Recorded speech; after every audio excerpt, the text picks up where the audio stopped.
Så skal grillen tændes op. Og det er jo ret vigtigt, hvordan man gør det. Jeg har valgt at bruge den måde, der hedder 50-50. Det vil sige, at man tænder op i den ene side af grillen, og kun den ene side af grillen. Så man kan se, så den anden side af grillen helt fri. Nede ved siden af, der putter jeg en lille fuglebarn. Bare lige til at opsamle de forskellige ting, der nu kommer ud af vores enormt lækre bacon og closing. Der skal selvfølgelig lidt vand i bunden. Så det kommer der. Og så tager jeg selvfølgelig, nu har jeg jo lagt min på en bestemt grillrest. Så der tager vi med vores almindelige grillrest og lægger ovenpå. Sådan. Og så er grillen faktisk klar. That's it. Så skal stegen nu lægges på. Og det gør vi jo over indirekte varme. Hvor vi sætter den cirka her. Og så skal låget lægges på. Jeg har valgt at bruge den, hvor jeg lupper en tredjedel fra bunden og helt op fra toppen. Sådan der. Og nu kommer det allersværeste af det hele, ikke? Det jeg har ventet på, at skideringen er færdig. Det er simpelthen det allersværeste, men sådan er det. Ja. Nu er vi halvvejs. Det vil sige, at den har fået cirka en halv time. Så nu tager vi låget af. Kigger til og tænker, nej, det er da lækker. Halvvejs ind igennem, der bliver den lige penslet en gang til. Får den lige ekstra gang gå her, ikke? Det bliver så dejligt.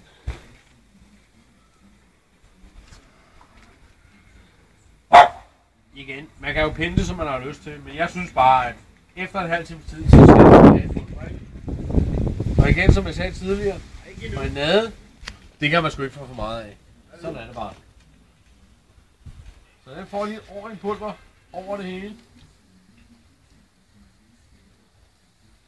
Og der vil jeg lige sige, blå pensel, generøst udlånt af naboen.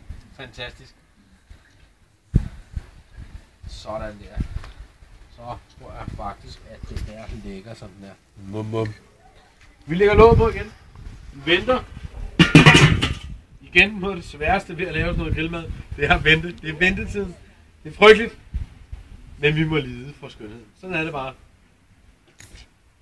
Nu er der gået cirka en times tid. Plus minus. Nu skal vi kigge til den. Det er det mest spændende, man overhovedet kan forestille sig, når man griller. Det er jo simpelthen at se, at ens lille baby blevet til noget, ikke? Lad os kigge og se, om den er det.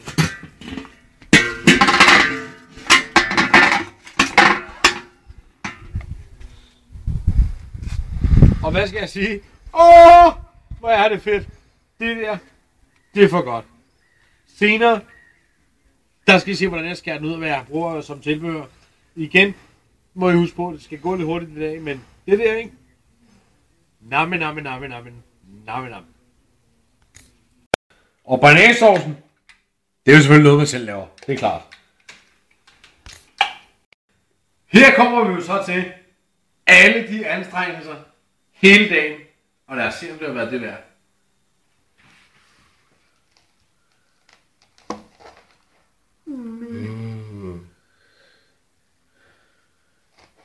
Jo. Jamen.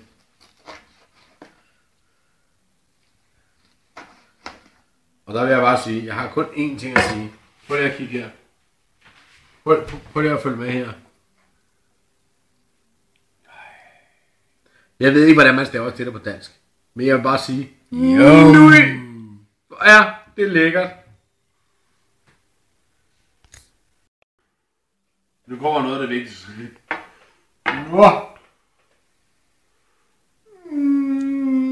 Der får det godt.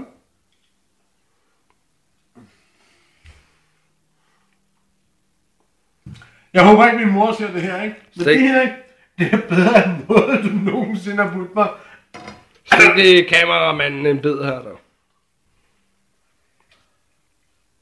Jeg har fortalt, at jeg har en kameramand, der hedder Henrik. Jeg må sige, det fandme mig fortælle. Han fortjener at sørge og smage på det her. Nej, hvor er det godt. Kan det spise, eller ikke? Jeg vil ikke se nogen navn. Pænt, go home, mand. Nå. Det er smukt. Og sådan her ser det færdige resultat ud. Jeg har lavet lidt hvidløgsflyt, jeg har lavet lidt grøntsager, jeg har lavet en lille smule nam. Men sådan her er det færdige resultat. Velbekomme.